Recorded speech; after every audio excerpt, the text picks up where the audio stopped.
Welcome to the ALEX and Ava Podcast, where we help you master everyday English. Today, we're focusing on a topic everyone can relate to, talking about your weekend. Ava, why is this such an important skill for English learners? Great question, Alex. Describing your weekend is key for social interactions. Whether chatting with coworkers, classmates, or friends, sharing weekend stories is a natural way to connect and practice everyday vocabulary. Absolutely. Plus, weekend talk uses the simple past tense, which is foundational in English. Let's dive in and equip our listeners with practical language they'll use again and again. Exactly. And as we explore, we'll break down key words and phrases so even beginners can join the conversation with confidence.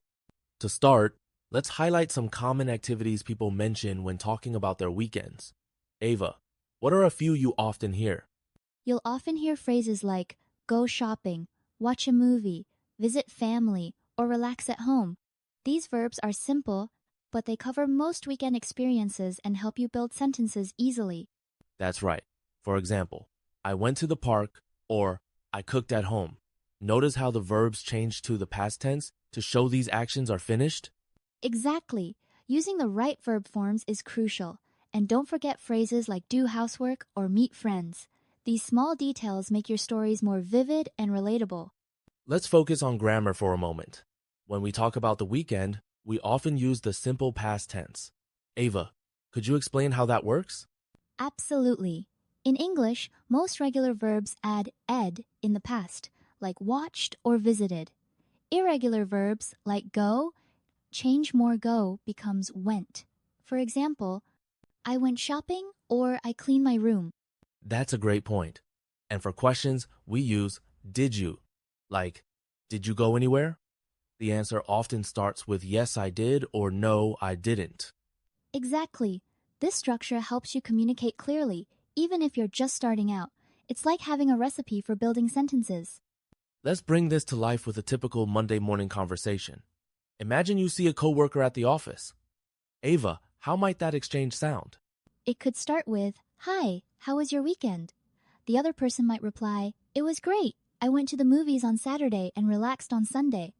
Notice the natural flow asking follow-up questions like, what movie did you see? Keeps the conversation going. These details show interest and keep things friendly. Exactly. Sharing specifics like what you ate or who you visited makes your English more engaging and helps build real connections. To make your weekend stories more interesting, adding details is key. Ava, can you give an example using specifics? Sure. Instead of just saying, "I cooked lunch," you might say, "I cooked spaghetti with my brother and we tried a new tomato sauce recipe." These extra details invite more questions and keep the chat lively. Exactly. It's like painting a picture for your listener. Even small details like the weather or how you felt make your English sound more natural. Right. And it also helps listeners practice listening for context clues, which is essential for understanding native speakers.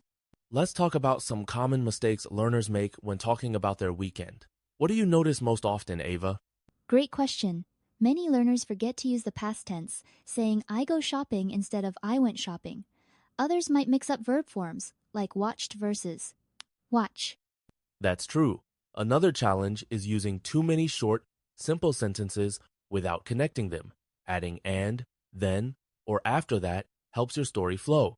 Exactly. And remember, making mistakes is part of learning. The goal is to notice them and keep practicing until speaking feels natural. So, how can listeners practice talking about their weekend effectively, even if they don't have a partner? One powerful method is listen and repeat. Replay short dialogues and mimic the pronunciation and intonation.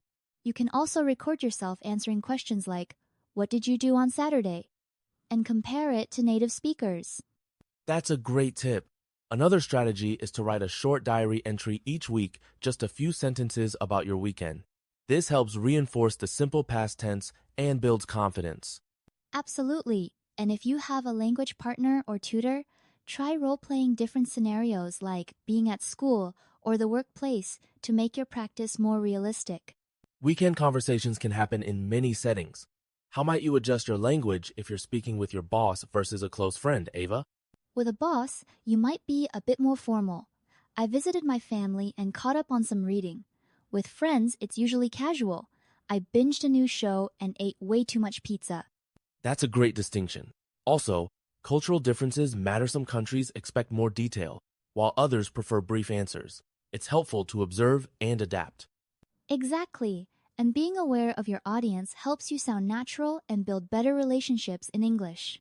Let's equip our listeners with some useful questions to keep conversations going. Ava, what are your favorite weekend conversation starters? How was your weekend? Is classic, but you can also ask, did you do anything special? Or, how did you spend your Saturday? These open-ended questions invite longer responses. Exactly. And for follow-ups, try, oh, what did you eat? Or who did you go with? These show interest and help deepen the exchange. Right. These small but thoughtful questions can turn a brief chat into a meaningful conversation. As we wrap up, let's review what we've covered. Ava, what are the key takeaways for talking about your weekend in English? We learned essential vocabulary, practiced the simple past tense, and explored how to add details to your stories. We also discussed ways to practice, avoid common mistakes, and connect with others. That's right. Remember, practice makes perfect, so keep speaking, listening, and even writing about your weekend. Each effort brings you closer to fluency. Absolutely. And don't worry about making mistakes, they're stepping stones to progress. Share your weekend story with a friend, a language partner, or in your own journal. If you enjoyed the podcast, don't forget to subscribe. So we'll meet again with a new topic. Thanks for listening.